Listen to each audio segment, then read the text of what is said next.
Nao madereva wa magari ya umma nchini wamesitisha mgomo wao wa siku 14 ili mazungumzo yafanyike baina ya serikali, madereva hao na wahudumu wa bodaboda.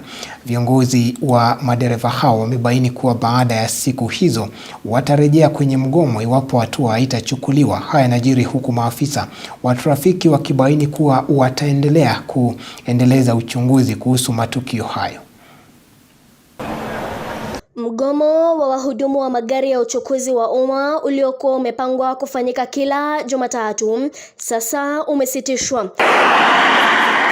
Kulingana na viongozi wa miungano ya madereva hawa, mgomo huu umesitishwa kwa siku 14 zijazo. Hii ni kufuatia mazungumzo na serikali ya kitaifa na kubuni njia mwafaka za kusitisha mgogoro ulioko baina ya wahudumu wa bodaboda na madereva. Aidha, wamebaini kuwa iwapo siku hizi 14 zitatamatika bila hatua yoyote kuchukuliwa, basi hawana budi kurejea kwenye mgomo wao kila Jumatatu ya kila wiki. We've suspended the strike for 14 days as we wait for some consultation with the government to see how we can work together to deal with those criminals, because not all bodabodas are criminals. This has been informed because of the seriousness we have seen from the side of the government that action will be taken and is being taken. Aidha, mazungumzo na wahudumu wa bodaboda tayari yameanza kufanyika huku yakiahidiwa kuendelea kufanyika ili kuhakikisha kuwa mgogoro huu unasuluhishwa.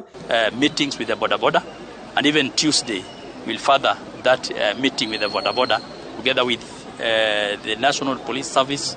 We'll have a meeting at the police pavilion so that we agree on how to solve problems when there is an accident involving a matatu and a bodaboda. Maafisa wa trafiki wakiahidi kuwa uchunguzi utaendelea ili kutathmini wanaotekeleza uhalifu huo, watakaopatikana wakitarajiwa kufunguliwa mashtaka. I'm confirming here there are other videos that we have, and police work is diversified nowadays. We have given it to the other technical team, analyzing it with the view of coming up with those perpetrators who, when it is done, they are going to face law. Chanzo cha mgomo huu ni matukio ya wahudumu wa bodaboda kuteketeza magari wakati ajali inatukia baina ya gari na bodaboda, madereva hawa wakieleza kutoridhishwa na matukio hayo. Mary Kialo, Undugu TV.